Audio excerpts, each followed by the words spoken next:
Hello student, welcome to Atul education.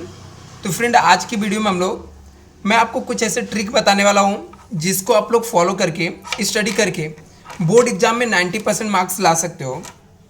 तो अभी ऐसा क्या ट्रिक है, कैसे आपको स्टडी करना चाहिए, पूरा मैं आपको 5 मिनट के अंदर एक्सप्लेन करने वाला हूँ। और इसके अंदर मैं आपको टोटल 6 पॉइंट बताऊँगा। जो 6 वाला पॉइंट है वो काफ़ी इंपॉर्टेंस है आपके एग्जाम के लिए, कि जिसको आप नहीं फॉलो करोगे, पूरा मेहनत करने के बाद क्या होता है, लास्ट वाला जो पॉइंट है वो बच्चे लोग क्या करते हैं, इग्नोर करते हैं।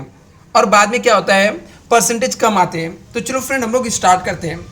अभी कुछ लोग को ये जो चीज़ है ना 90% लाना अनरियलिस्टिक लगेगा। क्या 90% लाना इतना सिंपल है क्या? हाँ, बिल्कुल सही है, आपकी बातें एकदम सही है। 90% लाना इतना सिंपल होता तो हर किसी का आ जाता है। बट आपको पता है 90% आता है लोगों का, क्यों आता है? क्योंकि उनको पता है कि उनको लाना है। तो इसके लिए वो लोग एफर्ट डालते हैं, मेहनत करते हैं। तो मैं आपको बताता हूँ आपको करना क्या है। आपके पास एक प्रॉपर प्लानिंग होना चाहिए। प्लानिंग मीन्स क्या? यदि आपके पास टोटल 6 सब्जेक्ट है, चाहे आप 10th में हो चाहे 12th में हो, मैटर नहीं करता है। आपके पास यदि 6 सब्जेक्ट है तो स्टूडेंट क्या करते हैं, उनको जो फेवरेट सब्जेक्ट होता है, जैसे मैथ हो गया या उनके साइंस हो गए या फिर अकाउंट्स हो गए, ऐसे सब्जेक्ट के ऊपर वो लोग क्या करते हैं, ज़्यादा टाइम देते हैं। और बाकी के बचे हुए जो सब्जेक्ट रहते हैं, जो थोड़ा सा बोरिंग होता है, उन सब्जेक्ट को इग्नोर करते हैं। जैसे हिस्ट्री हो गया। यदि मैं कॉमर्स की बात करूं तो इसके अंदर जो इंग्लिश सब्जेक्ट हो गया, या 10th में इंग्लिश सब्जेक्ट जो लैंग्वेज सब्जेक्ट होता है, इसको इग्नोर करते हैं। सबसे बड़ी मिस्टेक। आपको ऐसा नहीं करना है, आपको प्लानिंग करना है। 6 के 6 सब्जेक्ट को इक्वल वेटेज देना है, क्योंकि हर एक सब्जेक्ट का इक्वल मार्क्स होता है। दूसरा, पॉजिटिव सोच। जैसा कि मैंने आपको स्टार्टिंग में ही बताया, स्टूडेंट को जैसे उनको लगता है हमेशा निगेटिविटी रहता है, पास हो जाए, सिर्फ मुझे 35% आ जाए, 40% आ जाए, मैं खुश हो जाऊंगा। तो ये चीज़ें आपको क्या करके निगेटिविटी लाती है। आप ऐसा सोचते हो तो कभी भी आपको 90% मार्क्स नहीं आ सकता फ्रेंड। मैं बोलता हूँ ना, आप 90% सोचो, 95% सोचो। आपको 95% नहीं आएगा तो क्या हुआ, एटलीस्ट 80% तो आओगे। 80% नहीं, 75% तो लाओगे। लेकिन यदि आप निगेटिव सोचोगे कि मुझे सिर्फ 35% लाना है, 90% आता ही नहीं है, पढ़ाई नहीं करोगे, तो फिर आपको कुछ भी मार्क्स नहीं आएगा फ्रेंड।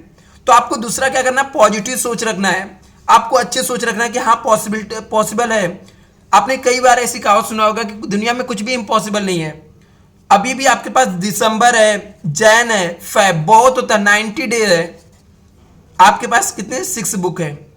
यदि आप देखो तो कितना टाइम है। आप इसको अलग तरीके से सोचो ना, आपको सिर्फ 6 बुक पढ़ने हैं और आपके पास 90 डे है और डेली 24 आवर्स होता है। तो कितना समय आपके पास है, बस उसको आपको सही से यूटिलाइज करने आना चाहिए। यदि मैं थर्ड पॉइंट्स की बात करूं तो आपके पास क्या होना चाहिए, एक प्रॉपर टाइम टेबल होना चाहिए। स्टूडेंट क्या करते हैं, टाइम टेबल कुछ नहीं बनाते हैं। आपके पास एक प्रॉपर टाइम टेबल होना चाहिए कि मुझे 2 आवर्स मैथ्स के लिए देने हैं, 2 आवर्स मुझे साइंस के लिए देना है, मुझे 1 आवर्स क्या करना है, हिंदी के लिए देना है, 1 आवर्स इंग्लिश के लिए देना है। और आपके पास एक टाइम टेबल होना चाहिए। इसके साथ में एक टाइम टेबल ऐसा रहना चाहिए कि मुझे मॉर्निंग में क्या करना है, मुझे 3 आवर्स पढ़ना है। मॉर्निंग में मुझे 3 आवर्स पढ़ना है, आफ्टरनून में 2 आवर्स पढ़ना है। जैसा भी आपको पढ़ना रहेगा, आपके पास एक प्रॉपर टाइम टेबल होना चाहिए। और मुझे क्या करना है, 3 दिन में इस सब्जेक्ट को खत्म करना है, 2 डे में एक सब्जेक्ट को खत्म करना है। तो इस तरीके से एक टाइम टेबल बहुत इंपॉर्टेंट रोल प्ले करता है। आप लोग क्या करते हो, टाइम टेबल बनाते ही नहीं है और दूसरे का टाइम टेबल फॉलो करते हो। ये बड़ी मिस्टेक है। आपको दूसरे का टाइम टेबल नहीं फॉलो करना है। हर एक स्टूडेंट का खुद का स्टडी प्लान होता है, खुद के टाइम टेबल होना चाहिए। नेक्स्ट, आपको प्रीवियस ईयर के क्वेश्चन पेपर सॉल्व करने हैं। स्टूडेंट की होता है कि आप कितना भी स्टडी कर लो, आपको पता है कि आपके जो सिलेबस रहते हैं ना, जो आपके एग्जाम होते हैं, उसमें 70% पोर्शन आपको प्रीवियस ईयर के क्वेश्चन में आ चुके रहते हैं। आपको करना क्या है, सिर्फ 5 ईयर्स के क्वेश्चन पेपर लेने हैं और वो क्वेश्चन पेपर को अच्छे से प्रिपेयर करना है। उसके जो ऑब्जेक्टिव टाइप्स के क्वेश्चन है, जो बार बार पूछे गए रिपीटेड क्वेश्चन है, उसको आप प्रिपेयर करो, सॉल्व करो। बैठो आप, यदि 3 आवर्स का पेपर है तो 3 घंटे लेकर सॉल्व करने बैठो। यदि आपको कहीं डाउट लगता है तो उसके ऊपर आप टिक मार्क करो, अपने प्रोफेसर टीचर से बात करो, डिस्कस करो। रिवीजन, कुछ ऐसे स्टूडेंट है जो रिवीजन नहीं करते।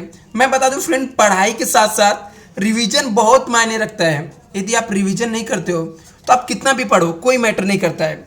एग्जाम से पहले आपका 2 बार रिवीजन होना चाहिए, 2 टाइम आपके पास रिवीजन होना चाहिए। आपको 2 बार रिवीजन करना ही, किसी भी कंडीशन में आपको क्या करना है, 2 टाइम रिवीजन करना है। एक लास्ट पॉइंट जो मैं आपको बता रहा हूँ मोस्ट इंपॉर्टेंट है।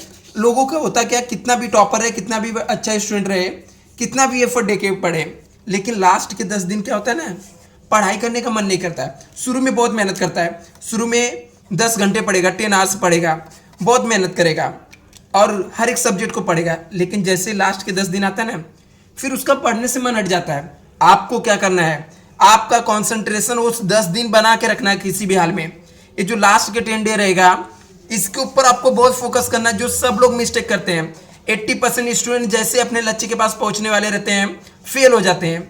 जैसे 10 दिन एग्जाम को बचा रहता है, पढ़ाई छोड़ देते, लगते टाइम पास करने, उनका पढ़ने का मन नहीं करता है। आपका कंसंट्रेशन इस 10 दिन पे रहना चाहिए। यही सबसे बड़ी मिस्टेक है। यदि आप इसको इंप्रूवमेंट कर लोगे फ्रेंड, तो आपको कोई भी टॉपर बनने से नहीं रोक सकता है। Thank you so much friend. Channel को सब्सक्राइब नहीं किया तो चैनल को सब्सक्राइब कर लेना। Thank you so much.